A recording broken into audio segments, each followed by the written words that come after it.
Hello, everyone. Thank you for joining. Welcome to the latest and greatest Fenwick Elliott webinar. We are here today to talk about JCT and insurance, particularly in existing structures. And we are joined today by our partner, David Bebb, who is a fountain of knowledge in all things construction law.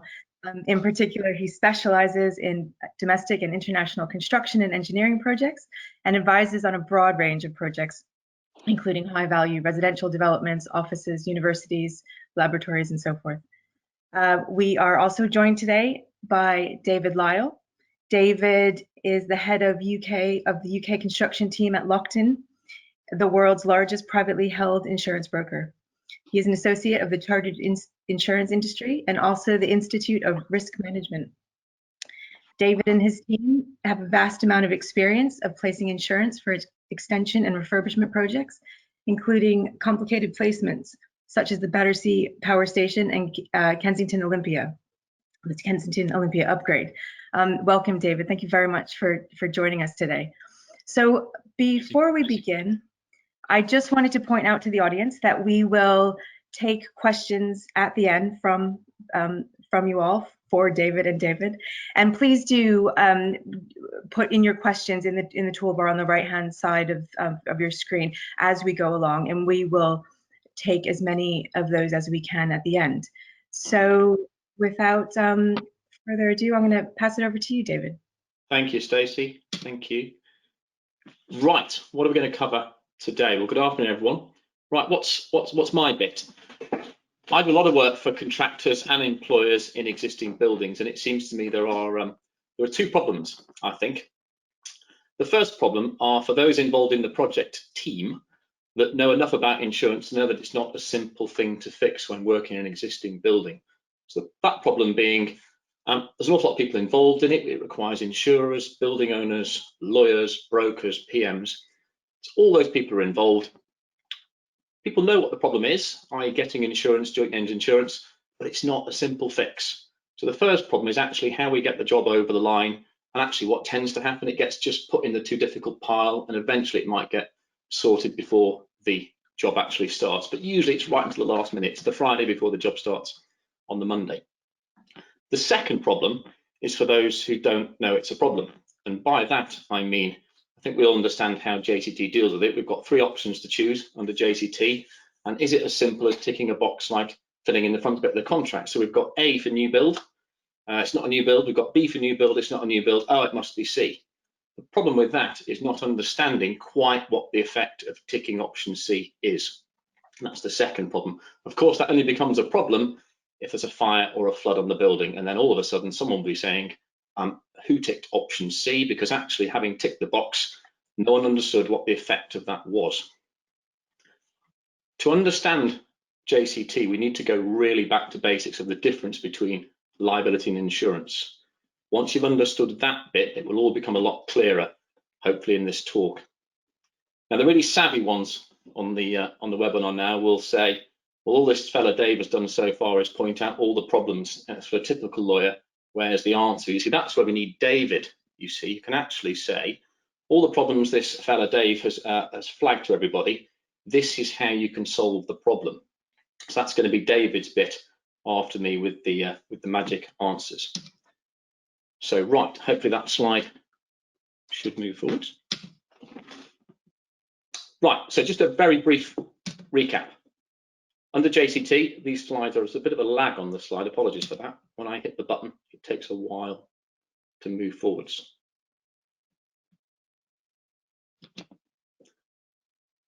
There we go. Right.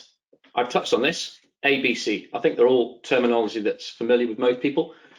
JCT use broadly the same phraseology in all their contracts with the exception of minor works. There's a slightly different arrangement in minor works contracts, but for the purpose of today's webinar, we can just assume that A, B, and C is broadly the same in the D&B contract, and the standard building contract. Okay. Really important to appreciate is that ticking these options affect liability as well as insurance. My little second bullet point there, just bear in mind when we talk about insurance, we're talking broadly about two types today. I know David's going to mention other types of insurance, but in terms of typical insurance required on an existing building, what we're talking about is insuring the work itself. Contractors all risk policy, that's the work itself being built is insured. And secondly, which of course is only relevant when working in an existing building, is how that existing building is insured. That existing, just like our houses, it's already insured. That's the bit that causes the issues with option C.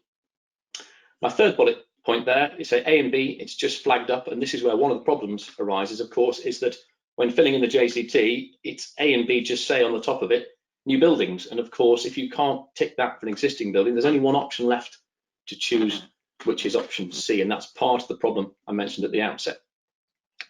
The quirk with option C is this: it requires the employer to effectively add the contractor to a policy for certain risks. Lawyers call those the specified perils risk. For the purposes of being practical about this, what we mean by that is water and fire damage. It's the classic case, isn't it, of leaving the site on a Friday and coming back on a Monday morning and finding the basement half a metre underwater. That's the reality of it. We're talking about the fire and the flood risk. My penultimate bullet point there, this is what I really want to reinforce, the difference between the liability and insurance. Always remember, it's the building contract that determines the liability. It says who's liable for what, and more importantly, how big the bill is attached to that liability. It's the insurance contract that determines whether there's a pot of money to pay the bill. And I've lost count of how many times I've had to explain, particularly to a lot of contractors insurers, that they're very different things. A liability you sign up to in a building contract will not necessarily be insured. If it was all insured, David wouldn't be with us today. He'd have another job doing something else. There would be no insurance industry for him to be in. They're not in the business of underwriting every liability that contractors sign up to in building contracts. Okay. I racked my brains before doing this webinar as to how I was going to explain something, let's be honest, fairly dull and fairly mundane and pretty complicated to the audience. Let's be face it, that insurance doesn't get dealt with until about clause 6 in the building contract. It's probably fair to say that a number of you will have lost the will to live by the time you've got to clause 4, which deals with who gets paid what and by when. So I completely understand why a lot of you may never have got as far as clause 6 to work out who's liable for what and who insures what. While I would normally be reluctant to put a clause up on a webinar, I've got to today because I'm going to dispel the myth around how complicated this is. Okay, so this is really important. If you're going to focus on anything in the contract that divvies up the risk bit, the liability bit and the insurance bit, you only need to look fundamentally at these few clauses. Okay, and again, remember the difference between liability and insurance. JCT makes it pretty clear for us. Look at the little bit above 6.2, it says liability. Okay, contractor's liability. It's only the bit at the bottom of the clause that talks about insurance, very separate issues. Okay. What I'm going to do is talk you through the yellow bits. You only need to follow what I'm going to say on the yellow. The rest of it is mere legal fluff. And I can see why many of you might not want to read this, but forget the stuff that's not highlighted. I'm just going to talk through very simply the yellow highlighted stuff. Unfortunately, it starts with a bit of a lawyer's phrase, of course, doesn't it? It says subject to, so straight away I can see some of you turning off. Oh, I've got to read something else. Just park that for a minute. It just means I've got to read 6.2 and another clause afterwards, but we'll come to that. So starting at 6.2, the contractor's liable for. I think it's pretty plain English so far, that bit. So the contractor's liable for damage, we get that bit, the fire or the flood, it's all fine so far, to any property, real or personal. That property real bit's a bit of a lawyer's phrase. What we mean is something we can touch, something physical. It's either the building we're working in or next door. So far, contractors liable for damage to physical property, fine. So we're talking about the, let's take a typical fit-out contractor working on floor 30 of the Shard. What we're talking about is not only floor 30, but the whole Shard and next door to the Shard, okay? That liability arises to the extent that the contractor is negligent. Okay, we get that bit. That's the push fit fitting that's not been properly fitted, the bit of pipe that's not been soldered properly. And that liability is not only the contractor's liability, but also the contractor's person. For that, just read subcontractor's contractor. You're liable for your subcontractors. This to the extent bit, that's a bit of a lawyer bit. What it allows the clause to do is to divvy up responsibility. Okay, so there's a flood, but it's not all the contractor's fault. There's other factors. So that sets the scene. There's no mention of insurance. Look, it just says liability. Contractor's liable if the negligent caused damage. That damage is the shard, whatever it might be, the gherkin you're working in. Again, no mention of any limit on that liability. That's just a standalone clause that says you're liable. And there is the nub of the problem, of course, because for the contractor doing £1 million of the fit out on floor 30 of the shard, the liability for burning the shard down, David would correct me, is probably a £700 million building. Okay, so the liability in 6.2, there's no mention of insurance, no mention of cap, that's the liability. Okay, so that sets the scene in terms of what a contractor's signing up to. Move on to 6.3. This is what I call the contractor's get out of jail card. This is the bit that waters down the liability. And look, it says where option C applies. And this is an important point I mentioned at the beginning. As soon as you tick option C, it has a massive effect on liability. What it does, of course, is where option C applies, it doesn't mention where A or B applies, remember. There is no get out of jail card where A or B applies for existing property. It just says where option C applies. The contractor's liability excludes damage to the existing structure. So go back to my shard example. If I'm working in floor 30 and option C has been ticked, the massive liability I was about to pick up under 6.2 gets really watered down by 6.3. But it's only watered down for certain things. And what it talks about is any risks that are required to be insured. Okay, in a broad terms, remember I mentioned earlier, specified perils are the risks that are required to be insured. And for the purpose of today's webinar, what we're interested in is fire or flood. So just to put that in context, the contractor's liability excludes flooding the shard. Okay, and that's the effect of ticking option C. It goes on in 6.3.2, just to make it absolutely clear, that's even if the contractor or the subcontractors are negligent. So just doing some hot works at lunchtime on a Friday and not hanging around afterwards to do a proper fire watch and check that there's no problem being caused, doesn't matter. It says very clearly it applies even if the contractor is negligent. Okay, so that sets the scene on liability. Just bear in mind, no mention of insurance in 6.2. Insurance bit then comes on to 6.4.1 in the bottom. But very importantly here, it says without affecting the indemnities the contractor's given, i.e., in other words, whatever insurance you have, contractor or don't have, it doesn't affect what you're promising under 6.2. Makes no difference. Okay. 6.4.1 is the clause that then goes on to say, hopefully, contractor, you can insure the sort of risks you've signed up to in 6.2. So this is where third-party liability or public liability insurance would hopefully kick in. Now, the risk, of course, is a typical contractor might have £50 million worth of liability insurance, maybe 100 on a case-by-case basis. I've already mentioned the rebuild cost of the shard. Okay, so that sets the scene on liability when you tick option C. Option C is what, and this David will come on to this more, is what we call a joint names policy. This just means that the contractor is put on the insurance policy. So if there's a fire in the shard, what typically would happen is the insurers would pick up the tab for the damage, and they'd look around to see who's the guilty party to send the bill to. The effect of putting a contractor on the policy is they can't send the bill to the contractor. In other words, they cannot subrogate, they cannot step into the shoes of the employer, in this case the tenant, and go after the contractor because the contractor is an insured party.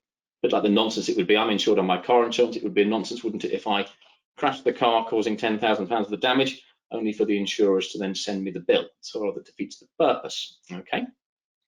The problem we have, and it typically affects a lot of the fit-out market, is that the employer under the building contract, remember it's the employer that's required to put the contractor on the insurance under option C, the employers don't insure the building. It's the landlord's job.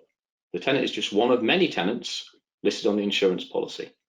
Understandably, that's where the problem arises, because tenants then ask the building owners, would you mind putting the contractor on the insurance? And of course, understandably, some insurers are reluctant to name lots of contractors on the insurance policy for obvious reasons, because it waives or it removes the ability to go after the contractor who's caused the damage to the building. Okay, so just coming to my fourth bullet point, for obvious reasons, contractors are going to push for option C. Be very careful from a PM point of view of ticking option C because that might be the only one that seems to fit into the box of what we're building. Okay, I say that because it affects the liability. For contractors out there, be very wary of working in existing buildings and using options A or B. Because remember my general clause about the liability bit in 6.2, the only carve out you get to that is where you tick option C. So if you tick option A or B, working in an existing building, there is still property that you can damage, but it doesn't give you the get out of jail card that option C gives you. So again, where I started off, that's a summary of the problem. I have no magic answers to this because every job throws up something different, but hopefully if I hand over to David, he'll have some magic answers as to the best way to fix it. David. Thank you, Dave. I thought a good way of starting might be to very quickly run through the main classes of insurance, in particular, so the ones that may be applicable where there's worked on the existing structure. So employer's liability, so legal liability, death, injury to employees. So an employee trips over and injures himself, not really applicable for this seminar.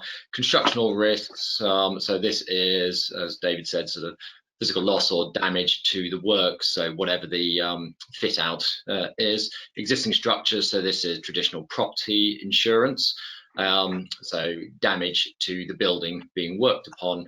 And third-party liability, so also known as public liability, the terms used interchangeably. In effect, they are very, very similar. For construction, third-party liability is actually technically the correct term, and this is for injury or damage plus consequential losses to third-party persons or property, and depending how the contract is drafted, as David mentioned, could involve or include the existing structure being worked upon. Delay in startup, loss of anticipated revenue, sort of a couple of terms for it. So this is loss of rent, loss of revenue, if the project is delayed due to damage under something covered under the CAR, so under the constructional risks section. So example, that day before practical completion, there is a fire and it should be revenue generating, but practical completion, the project's been put back by a year and a half, so there's a year and a half of revenue that is lost, and this insurance is to cover that. Professional indemnity, legal liability for, someone's just moved the slides, legal liability for errors, omissions, negligence. Primarily, a lot of it is design related, of the professional activities and duties, and latent defects, residential warranty, so cover for inherent defects 10 or 12 years post practical completion, and that's becoming a lot more common. So in relation to this and option C, it's constructional risks, so damage to the works, existing structure, damage to the property being worked upon, and third party liability that could apply. Oh, someone's There's a real lag on the slides, David.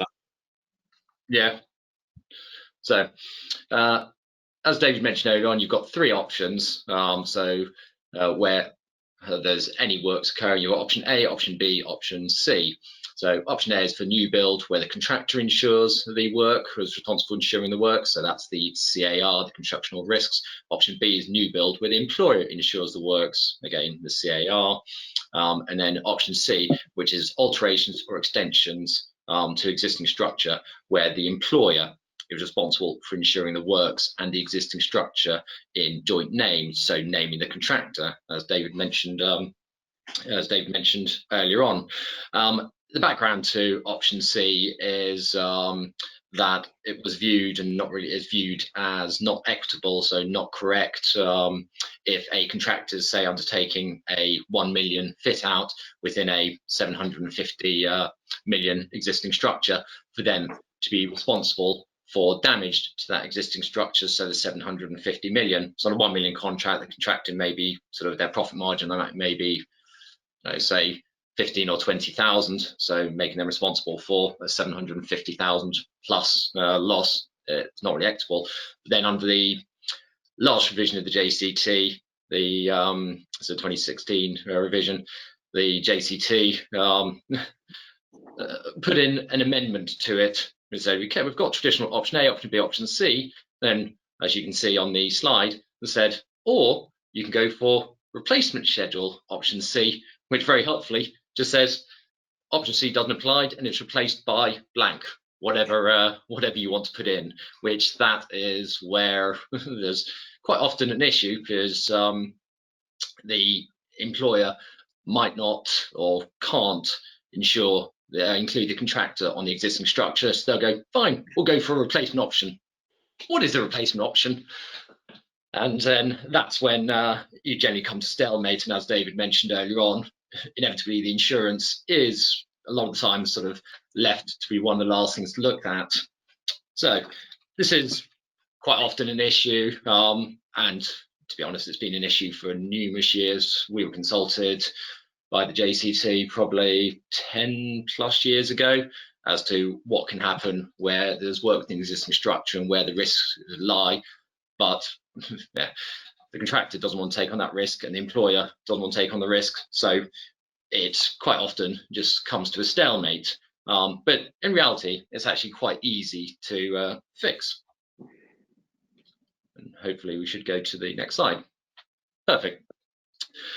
So reason why that you might not be able to have traditional option C, i.e. traditional option C being where the employer insures the existing structure and the works in joint names, so includes the contractor, is the employer might not want to, e.g. for risk management purposes, that they don't want to expose their annual property policy to claims from the contractor, or their property insurer won't allow it. And this is becoming more of an issue as the property market starts to harden. So historically, property insurers would be lots of property insurers, and rates, so premium was low, and they generally agree to most things. Following a lot of losses, the property market is hardening, so rates are going up, and sort of the insurers are being a lot more difficult. So you might not be able to agree to include the contractor on, or you might not want to, or as Dave mentioned, they can't. So if they're just a tenant in the building, they don't control the insurance, so because that's the freehold of the landlord, so they can't add the contractor onto the policy. So that's when you generally get to the stalemate. And then so what are the options? It's three options primarily. So the contractor can take out the traditional option C cover. So this is where the contractor is responsible for ensuring the existing structure and the works. It's very problematic because effectively you're asking the contractor to try and insure someone else's existing structure on a first party basis.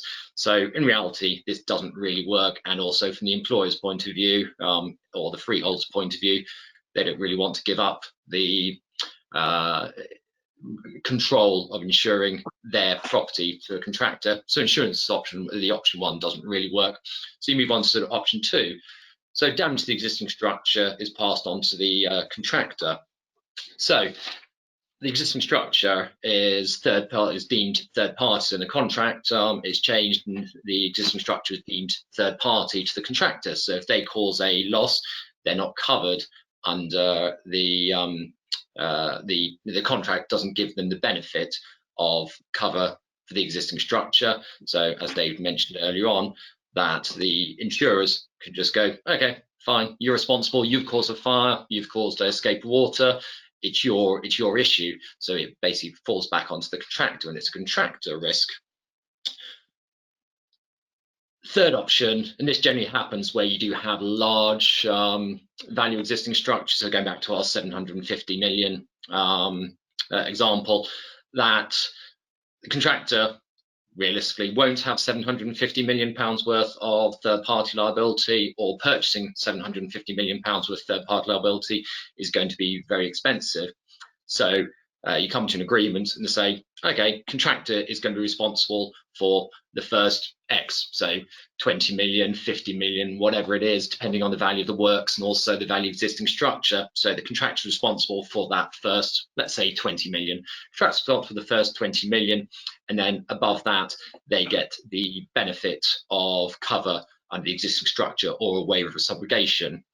So if there is a loss, so say there's a 50 million pound loss, the contractor is going to be responsible for the first 20 million, and then for the 30 million above that, it's the property insurer who has responsibility.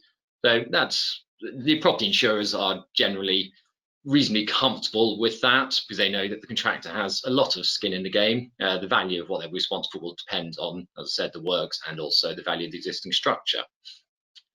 So under option 2 and option 3, the contractor is responsible for damage that they cause to the existing structure.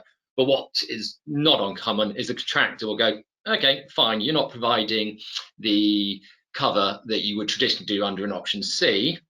So we don't want to, like you don't want to expose your property policy.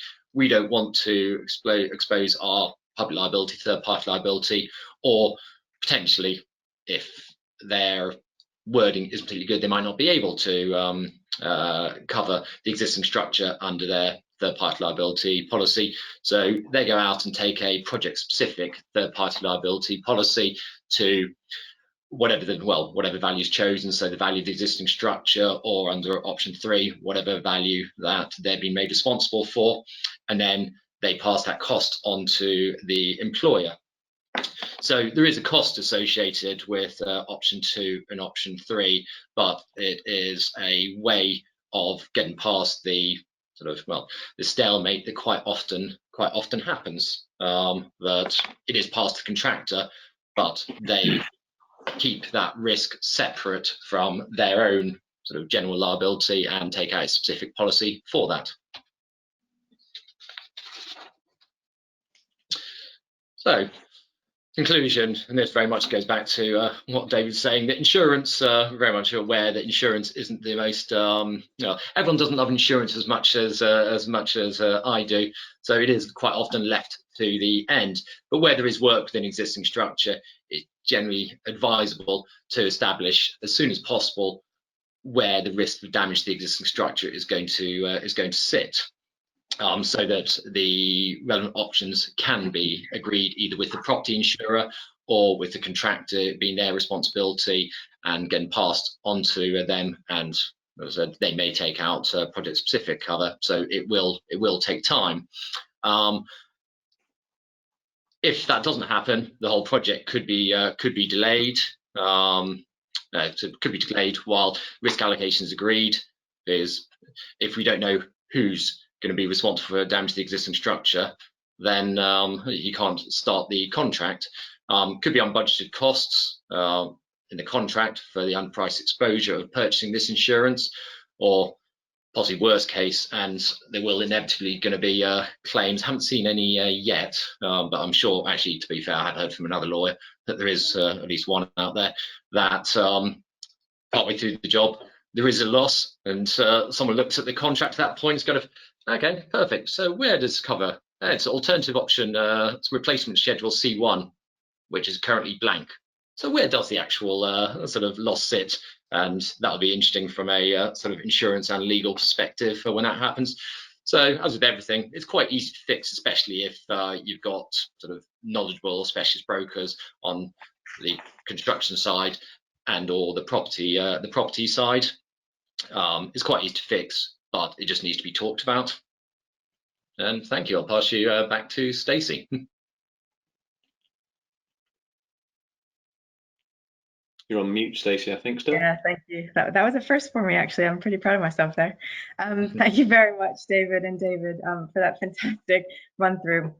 Really clear and very helpful. And we've had a number of really fantastic comments from the audience.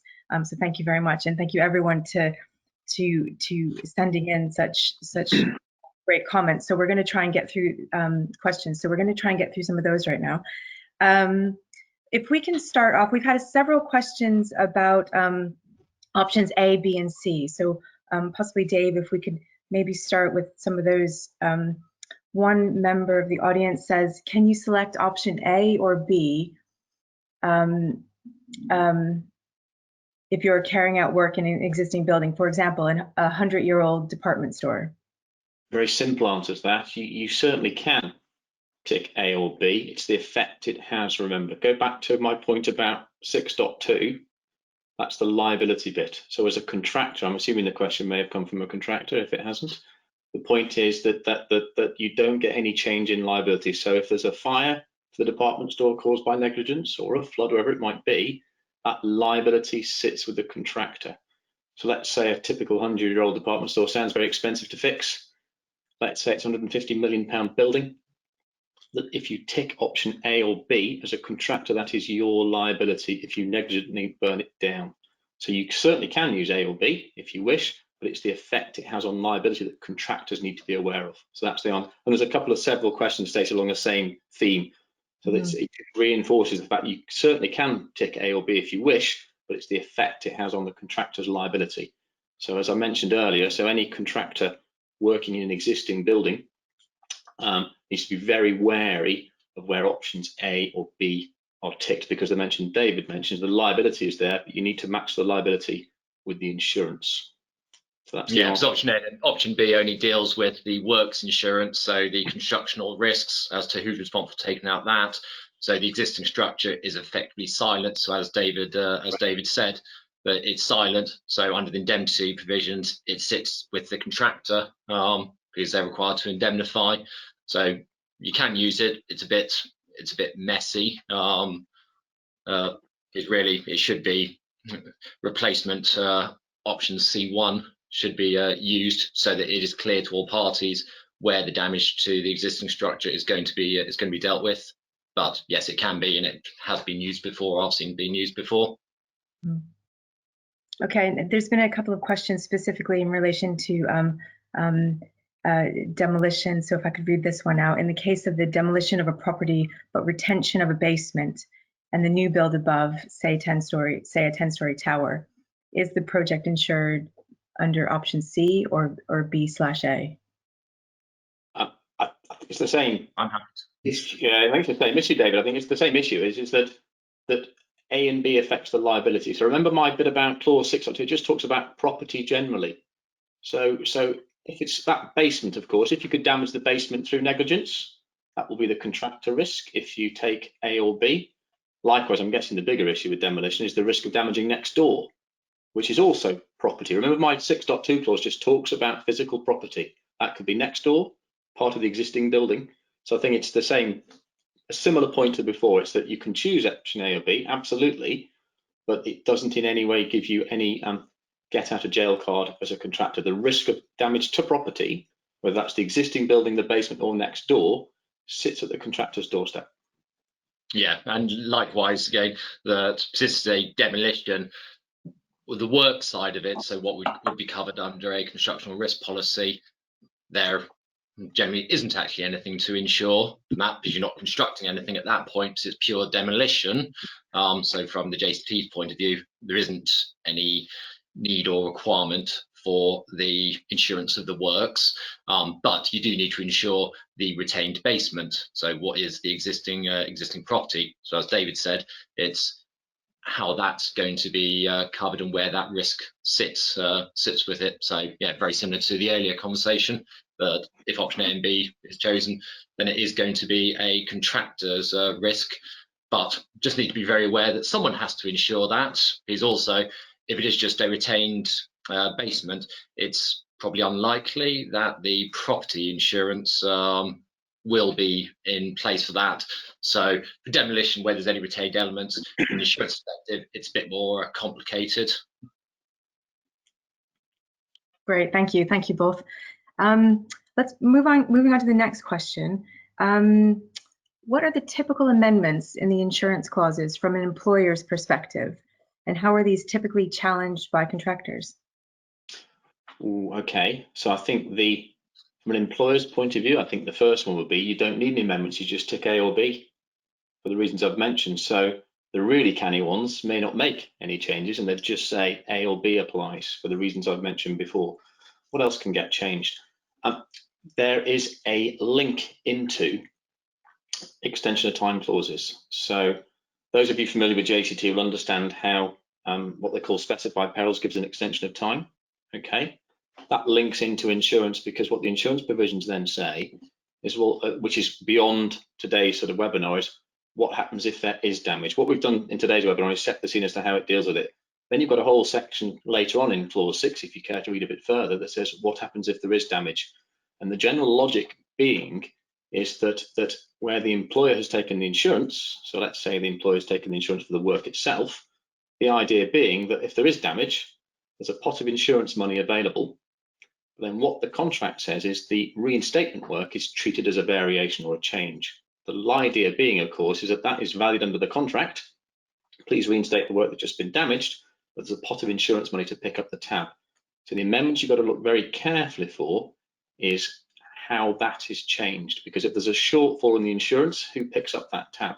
Because the variation is valued under the building contract the normal way, but if there's a shortfall, where does that sit? So there's an amendment to look out for. You need to look out for amendment to 6.2, which is the liability bit. So some amendments might strip out the requirement for negligence. Okay, so it just says if the work is damaged, if property is damaged during the work, and they might take out the bit about the requirement for negligence, that might affect your public liability policy. So you've signed up to something that almost definitely may not be insured. The other bit is to look for clauses in provisions in the extension of time, clauses that limit the ability to get time if there's insured damage. Because remember the point that David mentioned, in the worst case scenario is the flood on a Friday, that then just before you're about to hand the building over, it then takes 4 weeks to fix. So do I get an extension of time as a contractor for the 4 weeks, or do I have not only the problem of fixing the problem, but I've been lumped with a liquidated damages bill? So the amendments to look at, that it's covered in so many clauses. You've got to look in the time clause, the money clause, and the insurance clause, and they'll all merge into one. But generally, the aim will be to obviously undo what that option C bit does for a contractor. Yeah, and then, so one thing to add about that is just making sure we're ensuring that the insurance policy and the contract do dovetail. So, for example, relating to works during defects liability period, make sure that that actually dovetails with the actual insurance policy. Because if the contract says something, so says, for example, cover ceases at practical completion, it's irrelevant that the insurance policy does give cover during the 12-24 months maintenance or defects liability period, because the contract in law will always trump the insurance policy. Fantastic. Great. Let's can we move on to another question about specifically, I've seen instances where the works, probably David here, I've seen instances where the works and existing structure are covered under one insurance policy, but I've also seen instances where these are split over 2 separate policies. What is your view as to which is best? Yeah, David, shall I take this one? David, it sounds very insurance based, that one. Yeah, so as the question states, that you can go down the line of just having one policy that covers the existing structure and also covers the work, so the constructional risks, or you can potentially split it. So you've got the traditional sort of property insurance that covers the existing structure, and you've got the separate sort of constructional risks that covers the works. The ideal situation is that they're both covered under one policy, because in the event of a loss, it just means there's one policy, there's one excess, and one insurer. So that it makes it a lot more simple in the event of a loss. But that might not be possible. So, for example, if the value of the existing structure is significantly more than the value of the works, or well, it's all vice versa, it's a large value works and potentially sort of smaller value existing structure, that the property insurers generally don't like covering the constructional risks, so the work side of it, is they see it as very much a works issue. So they don't like the risks associated with it. So the property insurers won't want to cover large value contracts under their property insurance. And likewise, if the value of the existing structure is more than the value of the works, that a construction insurer may go, well, we're covering £10 million worth of works. We're not going to insure a 50 million building onto that. So that's more of a property policy. So that's when you have to split it. So the ideal is having it under one policy, but it's very dependent on sort of a number of factors: what works are occurring, what the value of the works, what the value of existing structure, is, whether the building is tenanted, what the nature of the works is, because it may be possible getting wider cover for the existing structure under a CAR policy than it is under a traditional property policy.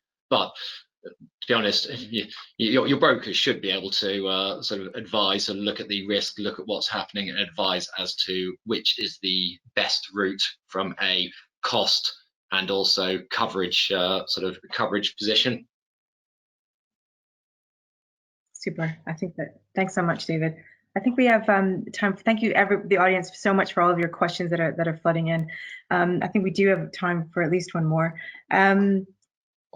Let's go for what happens if, as a contractor, I cause damage to the existing building after PC, for example, when doing snagging?